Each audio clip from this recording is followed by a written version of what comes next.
ఇలా ఈ పచ్చళ్ళు ఇలా వేడి వేడి అన్నం పెట్టేసుకొని ఈ గోంగూర పచ్చడి వేసుకొని తిని చూడండి. టేస్ట్ చాలా చాలా బాగుంటుంది. హాయ్ హలో అందరికీ నమస్తే అండి. అందరు ఎలా ఉన్నారు? మీరు అందరూ బాగుండాలని మనస్ఫూర్తిగా కోరుకుంటున్నాను. అలాగే ఈరోజు వచ్చేసి గోంగూర రోటి పచ్చడి. నేను ఇంట్లో ఎప్పుడు చేసే విధంగా గోంగూర రోటి పచ్చడి అయితే తయారు చేశాను. అందరూ కూడా ట్రై చేయండి. ఇది ఎలా తయారు చేయాలో ఈ వీడియోలో చూపిస్తాను. చూడండి. ఇప్పుడు ముందుగా స్టవ్ మీద కడాయి పెట్టుకొని పావు స్పూన్ మెంతులు, అలాగే పావు స్పూన్ ఆవాలు, హాఫ్ స్పూన్ జీరా, ఈ మూడు కూడా ఆయిల్ వేయకుండా ఇలా వేయించుకోవాలి. ఇప్పుడు ఇవి ఇలా వేయించుకొని ఇవి తీసి పక్కన పెట్టేసుకోవాలి. చూడండి చిట్టుపట్లాడుతున్నాయి. అలాగే పచ్చిమిర్చి అయితే ఒక 12 కాయలు తీసుకున్నాను అనమాట. ఈ 12 కూడా ఇలా కట్ చేసి వేసుకోవాలి.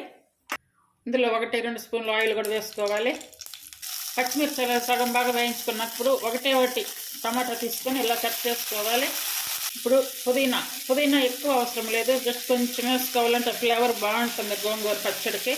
ఇలా టమాటాలు ఇలా మెత్తపడ్డాక ఇప్పుడు ఈ పచ్చిమిర్చి ఇవన్నీ కూడా తీసి పక్కన ప్లేట్లో పెట్టేసుకోవాలి.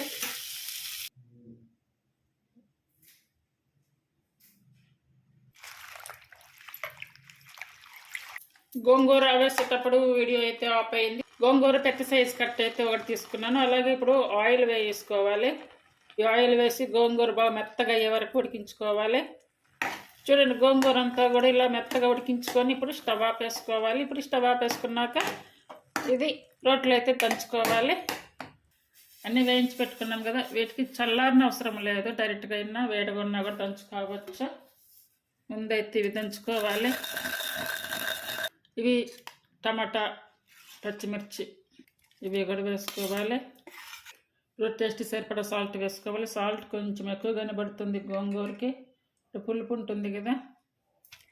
రోల్ ఆప్షన్ ఉండి ఇలా రోట్లో పచ్చడి చేసుకోండి, ఎంత బాగుంటుందో టేస్ట్. ఇప్పుడు ఇదంతా దంచుకున్నాం కదా పచ్చిమిర్చి, ఇప్పుడు గోంగూర వేసుకోవాలి.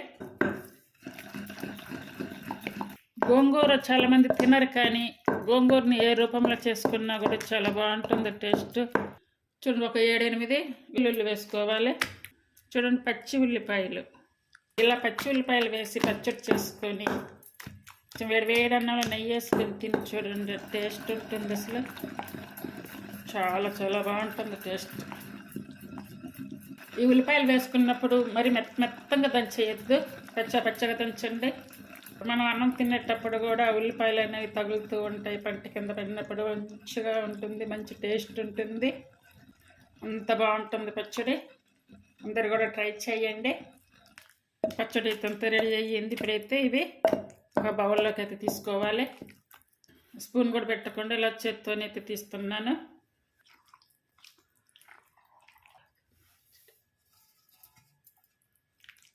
అంతే అండి. ఈ రెసిపీ మీకు నచ్చినట్టయితే ప్లీజ్ లైక్ చేసి, షేర్ చేసి, సబ్స్క్రైబ్ చేయండి, ఛానల్ని సపోర్ట్ చేయండి.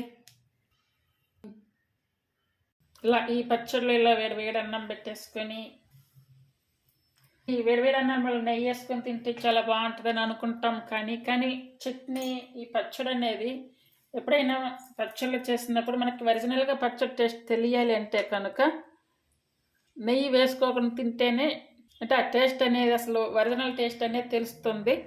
నెయ్యి వేసుకుంటే కనుక నెయ్యి టేస్ట్ వస్తుంది. ఇలా అన్నం పెట్టేసుకొని ఇలా ఈ గోంగూర పచ్చడి వేసుకొని తిని చూడండి, టేస్ట్ చాలా చాలా బాగుంటుంది. మీకు నచ్చితే కనుక ఫాలో అవ్వండి, ట్రై చేయండి. ఇలా తిని చూడండి, చాలా బాగుంటుంది. ఈ నెయ్యి అన్నం గోంగూర పచ్చడి ఇలా కలుపుకొని తినాలి. ఇప్పుడు ఇంకా సూపర్గా ఉంటుంది టేస్ట్. సూపర్గా ఉంది నెయ్యి అన్నం. ఇలా తయారు చేయండి. చాలా సింపుల్గా, చాలా ఈజీగా, చాలా తక్కువ టైంలో చేసి చూపించాను. అందరూ కూడా ట్రై చేయండి. Thank you for watching.